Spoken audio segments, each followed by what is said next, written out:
10 वर्षात, आणि तेच पोस्टात ठेवलं तर पुढे पण 1,20,000 1,20,000 होणारच आहे, पण पोस्टात फक्त 2,40,000 मिळतील. पण इथं जर आपण 10 वर्ष ठेवले टप्प्यानं पैसे, तर इथं आपली रक्कम 10 वर्षात 3,60,000 रुपये होते. बरोबर बरोबर आहे का हिशोब माझा? 3,60,000 आपली 10 वर्षात झाली, तर आता आपल्याला 3 ऑप्शन सरकारनं दिले. या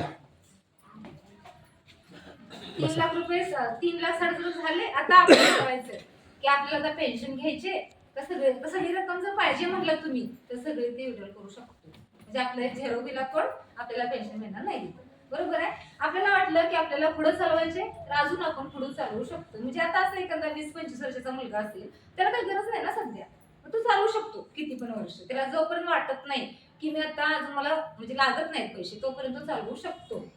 आणि तिसरा ऑप्शन आपण पेन्शन चालू करू शकतो.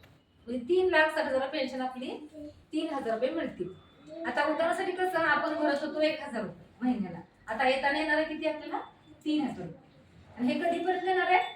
जोपर्यंत आपण जिवंत आहे, जोपर्यंत हयात आहे, तोपर्यंत आपल्याला 3,000 रुपये मिळत राहणार आहे. हे तर लक्षात आलं. आता आपण आहे तोपर्यंत पेन्शन घेतली,